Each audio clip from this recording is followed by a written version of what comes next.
Darren Cornelius is probably one of the worst human beings you could probably ever meet. Now, he is often regarded as one of Scotland's most notorious gangsters.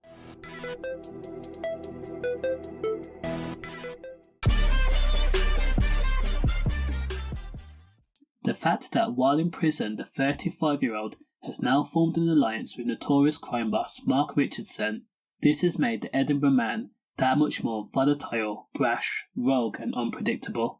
Darren was a delinquent from an early age. At 11 years old, he had taken a girl younger than him from outside her grandmother's house in Edinburgh.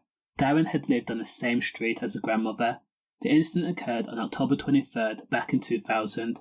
With the girl in Darren's clutches, they took a bus to an underground car park at the city's Fountain Park leisure complex. Darren then revealed his blade once again and then stabbed the girl 8 times, making contact with her neck and stomach. Understandably, the victim was traumatized, severely injured, and confused. After all, she had no idea why this was happening.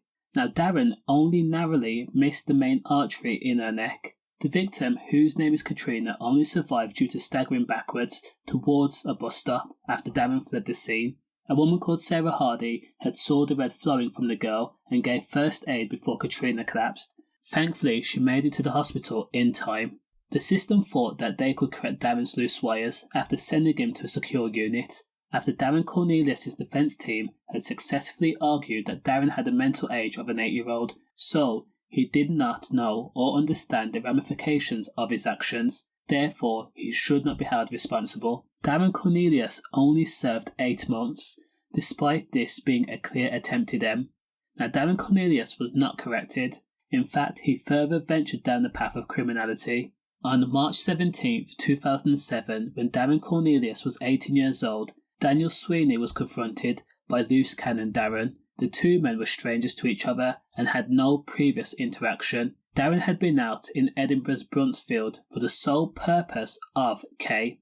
Now, Darren had started off by approaching Daniel Sweeney and then struck him in the face. The victim, Daniel, staggered backward, and in that split moment, Darren had already produced his blade and proceeded to jab, poke and prod Daniel, stabbing him again and again and again. Now, Daniel was left permanently disfigured and with trauma that will last a lifetime. It was only a miracle that he survived.